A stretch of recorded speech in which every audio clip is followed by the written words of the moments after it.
Learning to play fingerstyle guitar is not easy. It takes a lot of work, commitment and patience, because what you are trying to make your hands do is very demanding on the motor skills. In this series of videos I want to show you how you can work on developing those motor skills with simple daily exercises in a warm-up routine so that you can level up your fingerstyle guitar playing. Hi, my name is Ruben and my long-term goal is to master the art of fingerstyle guitar. My approach is something called deliberate practice, and over the last 2 years and 2 months I've taken my playing from struggling with things like this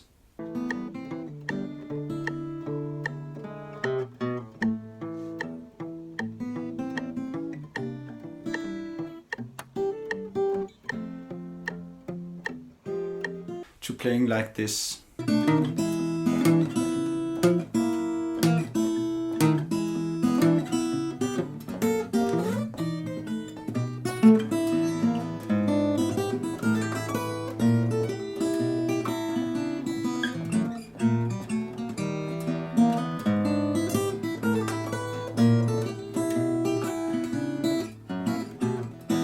I made a video on my progress and some of the lessons that I learned over the first 2 years of my deliberate guitar practice journey, and I've been asked quite a lot if I could get a little bit more into the specifics of how I do my warm-up routine.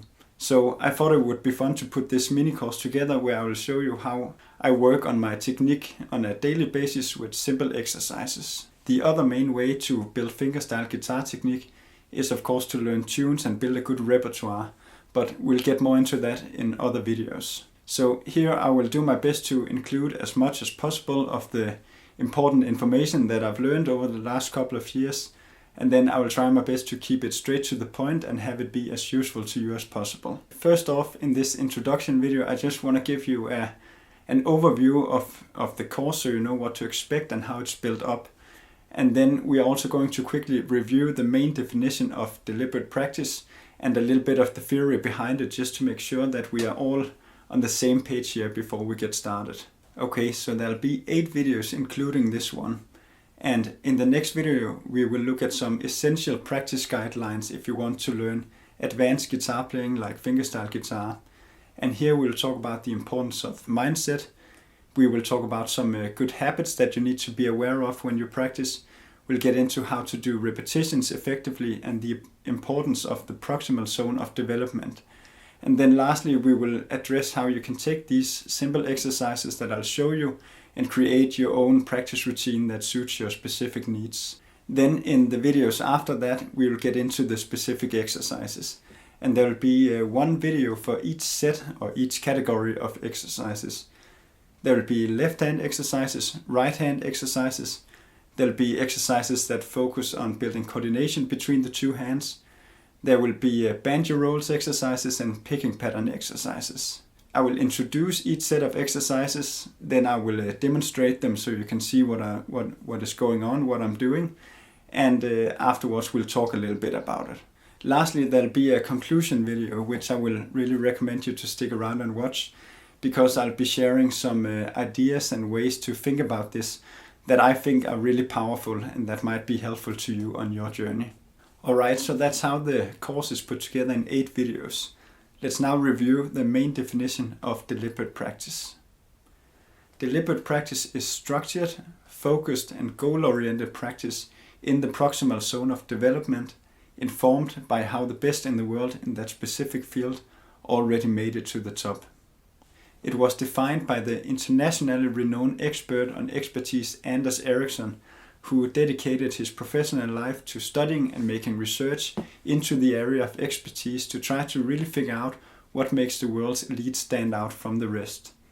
And this is where he identified the principles of deliberate practice, which has worldwide been acknowledged as the gold standard and most effective way to learn any new skill. A very important aspect of deliberate practice is that it involves feedback. So that means that we always want to evaluate and be very aware of what we're doing, and then we will look for ways to improve and get better at it. And we'll look for ways to improve and get better at practice itself. And ideally a skilled teacher would help us with that. But you can also get very good at doing this on your own over time as you practice and study the art of fingerstyle guitar.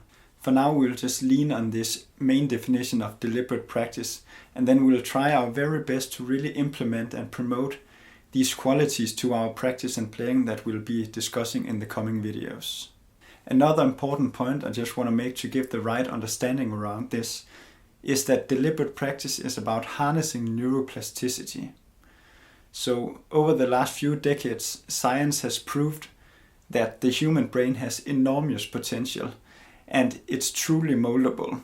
So that's how people all over the world are able to do the most incredible things, such as memorizing over 70,000 digits of pi for memory competitions, or playing the guitar like this.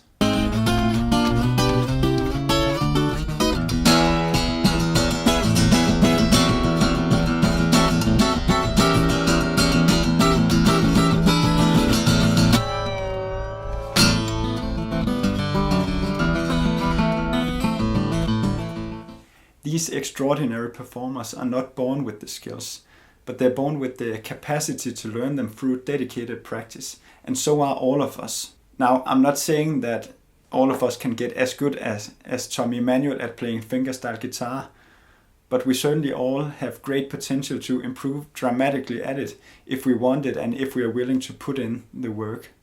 So continuous practice leads to changes in the specific areas of the brain that are challenged by that practice. In that way, you can say deliberate practice is about how we can shape our brains and bodies to our will in the most effective way possible. And this is what I'm trying to do here. I'm exploring the power of deliberate practice, and I'm exploring my own potential to get good at this. So based on the main definition of what deliberate practice is, I'm trying to find the most effective ways to learn, practice and play fingerstyle guitar by studying and learning from some of the best acoustic guitar players in the world. So Ericsson, he has laid out all the principles, he has laid out the theory behind deliberate practice, but we have to go do the work ourselves to figure out how it's practically done within our area of interest. So we have to explore, experiment, evaluate and learn from our own experience based on these principles. And that's the process that we have to go through. On this YouTube channel, I am sharing everything that I learn on my own journey, and I hope it can be helpful to you and save you some of the work. Please hit the like and subscribe button if you're interested in this, and if you will watch this course and you find any value in it. Alright, thank you very much. That's it for the introduction video. In the next video we will be looking at some essential practice guidelines before we get into the specific exercises.